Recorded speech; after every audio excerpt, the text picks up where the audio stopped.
Bismillahirrahmanirrahim. Assalamualaikum warahmatullahi wabarakatuh. Perkenalkan, nama saya Dodi Falhalin Sregar. Saya mahasiswa Ilmu Kelautan, Fakultas Pertanian Universitas Malikus Saleh. Nah, di sini saya akan menjelaskan kepada kawan-kawan tentang mata kuliah produktivitas perairan. Nah, di dalam mata kuliah produktivitas perairan sangat banyak terdapat materi-materi atau pembahasan-pembahasan yang perlu kita bahas. Di dalam kesempatan kali ini saya akan menjelaskan tentang red tide. Nah, di mana mungkin sebelumnya kawan-kawan sudah pernah mendengarkan tentang kata red tide. Nah, di dalam pembahasan kali ini saya akan menjelaskan ada 4 poin yang penting di dalam pembahasan red tide. Nah, yang pertama, apa itu red tide? Kemudian yang kedua yaitu proses terbentuknya red tide. Kemudian yang ketiga yaitu jenis fitoplankton apa saja yang menyebabkan terjadinya red tide. Dan yang keempat yaitu apa akibat atau dampak dari red tide ini terhadap suatu ekosistem, terkhususnya ekosistem yang ada di laut, dan bagaimana cara penanggulangan. Oke, langsung saja kita ke poin pertama, yaitu pengertian tentang red tide. Nah, sebelum saya menjelaskan kepada kawan-kawan pengertian dari red tide, mungkin kawan-kawan juga sudah pernah mendengar tentang istilah red tide. Nah, jadi di sini red tide, red tide adalah suatu keadaan laut yang mengalami perubahan warna atau sering disebut sebagai discoloration. Nah, jadi perubahan warna ini disebabkan karena ledakan fitoplankton. Nah, jadi akibat dari ledakan fitoplankton ini menyebabkan terjadinya perubahan warna pada air laut. Nah, fitoplankton ini biasanya jenis fitoplankton yang bersel tunggal atau sering dikelompokkan sebagai kelompok Dinoflagellata. Nah, kenapa bisa perairan laut itu mengalami perubahan warna yang tidak satu warna? Misal ada warna biru, warna orange, warna kuning, dan warna lainnya. Nah, itu disebabkan karena di dalam fitoplankton ini terdapat beberapa pigmen. Nah, pigmen ini artinya warna pada fitoplankton tersebut. Itu disebabkan karena tadi fitoplankton itu memiliki pigmen. Makanya setiap fitoplankton itu bisa jadi pigmennya berbeda. Nah, berarti bisa disimpulkan bahwasanya apabila jenis fitoplanktonnya berbeda, maka pigmennya juga berbeda. Nah, itulah hal yang mendasari kenapa apabila terjadi namanya red tide, maka warna-warna dari perairan itu bukan satu warna atau banyak warnanya. Oke, jadi tadi saya sedikit menjelaskan tentang Dinoflagellata. Nah, di sini di mana Dinoflagellata itu memiliki sifat yang khas, di mana dia memiliki klorofil, di dalam tubuhnya memiliki klorofil, sehingga dia bisa menghasilkan toksin dalam proses fotosintesis. Nah, toksin ini sangat berbahaya bagi manusia dan organisme lainnya. Nah, manusia memakan toksin ini melalui kerang-kerangan, dan apabila manusia memakan kerang-kerangan ini secara kontinu atau secara terus-menerus, maka bisa menyebabkan kelumpuhan pada manusia itu dan bisa menyebabkan yaitu kematian. Nah, hal itulah yang mendasari bahwasanya makan kerang-kerangan yang sudah mengandung toksin karena tadi dari Dinoflagellata tadi, maka bisa menyebabkan bahaya bagi manusia. Nah, selanjutnya berbicara tentang red tide itu bukanlah hal yang baru kita dengar. Nah, ataupun bukan hal yang masih jarang kita dengar. Tetapi red tide juga dulu pernah terjadi pada waktu zaman Firaun, ya, di mana dulu Firaun dan pengikutnya melihat sungai itu berubah menjadi warna merah. Nah, tidak lama kemudian, ya, sesudah sungai itu berubah menjadi warna merah, maka ikan dan organisme-organisme lainnya yang terdapat di sungai tersebut mengalami kematian dan menghasilkan bau yang begitu busuk, dan itulah yang menyebabkan penamaan red tide sampai sekarang.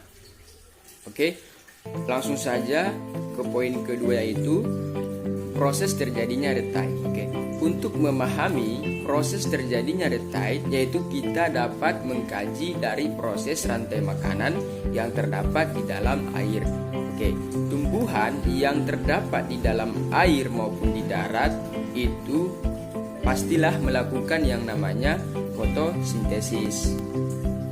Oke, dalam proses fotosintesis pastilah membutuhkan yang namanya cahaya matahari.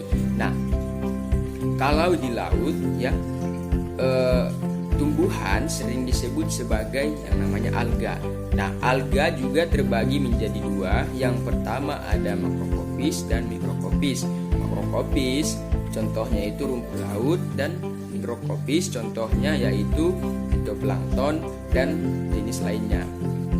Oke, tadi saya berbicara tentang fitoplankton. Nah, tadi saya juga belum menjelaskan yaitu apa itu fitoplankton. Nah, fitoplankton adalah suatu mikroorganisme perairan, ya, yang hidup melayang-layang di permukaan air dan di dalam perairan sampai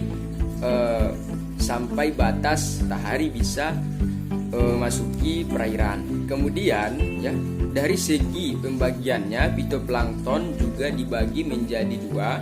Yang pertama dari kelas diatom. Nah, dari kelas diatom ini sering kita jumpai atau mendominasi di perairan. Nah, kemudian yang kedua itu dari kelas Dinoflagellata. Nah, Dinoflagellata ini merupakan salah satu jenis fitoplankton yang masih jarang kita temukan di perairan. Kemudian peristiwa blooming ini dipengaruhi oleh beberapa faktor. Yang pertama ada faktor suhu, faktor salinitas, faktor intensitas cahaya, dan faktor nutrisi. Nah, faktor yang berperan di sini yaitu terutamanya itu faktor nutrisi. Apabila nutrisi ini berlebihan di suatu perairan dan nutrisi ini sangat dibutuhkan oleh salah satu jenis dari fitoplankton tadi yang menyebabkan red tide, maka hal itulah yang bisa menyebabkan terjadinya red tide atau blooming secara meluas. Penyebab terjadinya red tide, memiliki sifat fototaksi. Nah, fototaksi adalah sifat di mana fitoplankton bergerak menuju arah datangnya cahaya, sehingga fitoplankton bisa bergerak secara aktif, ya, dan berkumpul di permukaan air. Kemudian di samping itu, pergerakan massa air dari satu tempat ke tempat lain juga mempengaruhi proses terjadinya red tide. Dan juga disebabkan karena bercampurnya massa air yang disebabkan oleh angin atau sering disebut sebagai convection, yaitu bercampurnya air panas, ya, dan air dingin, sehingga bisa menyebabkan yang namanya red tide. Nah, dari beberapa mekanisme yang baru saya jelaskan, itu bisa mengumpulkan suatu organisme ya, atau di suatu titik yang dimana di titik itu akan berkumpulnya organisme red tide tadi dalam waktu 1 minggu atau 2 minggu. Langsung saja kita ke poin ketiga, yaitu jenis-jenis fitoplankton yang bisa menyebabkan terjadinya red tide. Oke, secara umum atau biasanya ya disebabkan oleh jenis fitoplankton Dinoflagellata. Nah, Dinoflagellata ini juga memiliki kemampuan dalam membunuh organisme-organisme lainnya, yaitu makanya Dinoflagellata ini dibagi menjadi 2 golongan. Oke, yang pertama ada namanya golongan anoxic, atau harmful. Nah, golongan ini yaitu golongan yang bisa menyebabkan kekurangan oksigen di perairan, sehingga organisme-organisme lainnya akan kekurangan oksigen sehingga menyebabkan kematian pada organisme tersebut. Kemudian yang kedua yaitu toxic species. Nah, toxic species ini yaitu suatu spesies, yaitu dia memiliki kemampuan dalam mengeluarkan toksin, sehingga toksin ini akan dimakan oleh atau termakan oleh ikan. Nah, di mana ikan ini juga dimakan oleh ikan lainnya melalui proses rantai makanan, dan jenis-jenis kerang-kerangan juga akan dimakan oleh manusia. Nah, jadi impact terakhir dari proses ini yaitu manusia, sehingga dari proses toxic species ini yang paling berbahaya itu bagi manusia. Karena kenapa? Karena apabila mengonsumsi kerang-kerangan seperti yang saya jelaskan sebelumnya secara kontinu atau secara terus-menerus, maka bisa menyebabkan kelumpuhan dan kematian bagi manusia. Poin keempat yaitu akibat dari red tide dan bagaimana cara penanggulangannya. Nah, jadi sebelum-sebelumnya saya sudah menjelaskan ya, istilah red tide ini bukanlah istilah yang baru kita dengar. Nah, di luar negeri sering terjadi yang namanya red tide. Nah, penyebabnya ya seperti yang saya jelaskan tadi. Dan di Indonesia juga pernah terjadi. Nah, Kanada, Amerika Utara, Amerika Selatan, Australia, dan terkhususnya di Asia ini. Nah, kemudian penanggulangannya itu ada dua. Ada dua. Yang pertama ada namanya surveillance. Nah, surveillance ini yaitu melakukan pengamatan langsung ke lokasi yang pernah terjadinya red tide atau lokasi yang memungkinkan akan terjadinya red tide.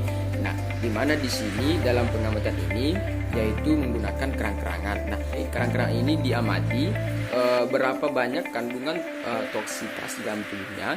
Apabila sudah melebihi ya kandungan toksitas yang normal atau yang sewajarnya, atau bisa dikatakan sudah memiliki kandungan yang sangat berbahaya ya apabila dikonsumsi oleh masyarakat, maka daerah itu atau kawasan itu tidak boleh diambil lagi ya sejenis kerang-kerangan atau organisme lainnya. Kemudian yaitu cara kedua yaitu dengan cara depuration. Nah, jadi cara ini yaitu dengan mengurangi kandungan toksitas ya di dalam kerang-kerangan ya. Salah satunya di dalam kerang-kerangan yaitu dengan program yang namanya itu exposing shellfish to ozone.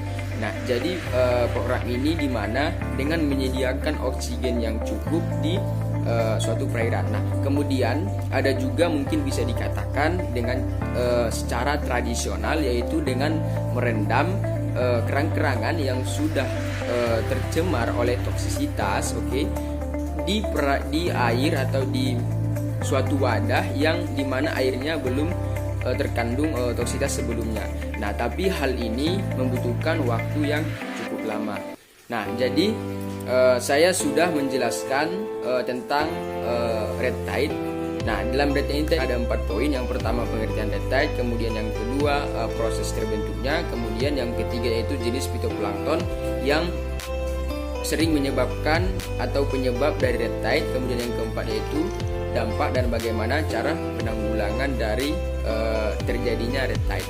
Oke, dan mudah-mudahan video yang saya tampilkan ini, yang saya berikan ini, mudah-mudahan bermanfaat bagi kawan-kawan semuanya, terkhususnya jurusan ilmu kelautan atau jurusan perikanan yang sering membahas tentang laut, perairan, dan organisme-organisme yang ada di suatu ekosistem laut. Oke, bagi kawan-kawan yang merasa video saya ini bermanfaat, tolong di like, subscribe, dan tunggu video selanjutnya dari saya. Assalamualaikum warahmatullahi wabarakatuh.